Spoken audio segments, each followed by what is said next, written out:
Hello YouTube, this is Miguel with Fishy Business here, and today I was watching my how to make a Carolina rig video, and I realized that I never made a clinch knot video to show people out there how to make a clinch knot. There's a variety of different clinch knots, one of which I have shown a video for, the reverse clinch knot. A real good and quick and easy knot that is for primarily for like bass lures and things like that.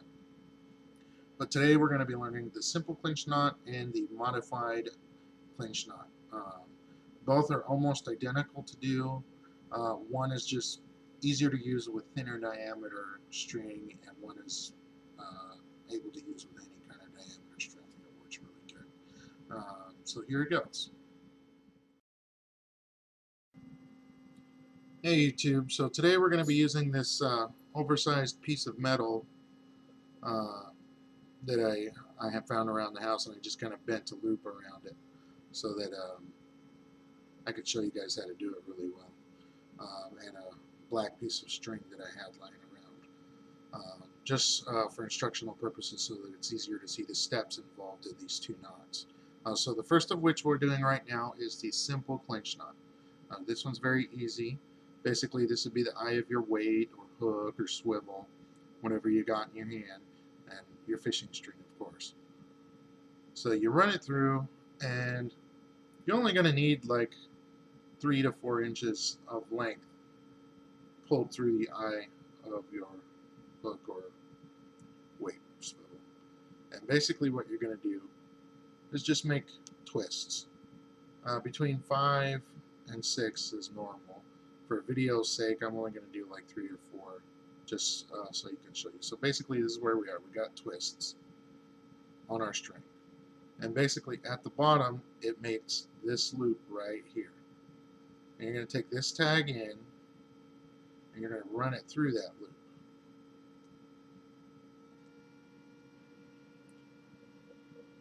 Okay, so now you have your loop hanging through where you made the twists. And you're going to hold on to the tag in now. And with the main line, you're just going to wet your knot with like saliva, and then you're going to snug it tight down to the eye of your hook. Now basically, it almost kind of looks kind of like noose style knots right there. It makes these wraps on your line, and it'll snug tight down to the eye of the hook there. And that is your simple clinch knot. And then you'll just cut your tag end off, of course, so that you don't have a lot hanging there. Okay, this is the modified clinch knot. It's almost exactly like the simple clinch knot with one exception. So basically, it starts off the same way. You get your eye of your hook, swivel, weight, whatever you're using in your fishing line, and you run it through the eye of it. And you pull about the same amount, about 2 to 3, 4 inches of string, however much you feel comfortable with. You start by making those twists again, and again, that's about 5 to 6 twists, and for video's sake, I'm only going to do 3 because it makes it easier with this big string to handle. And again, you've made this bottom loop here from your twists, and you're going to run your tag through it.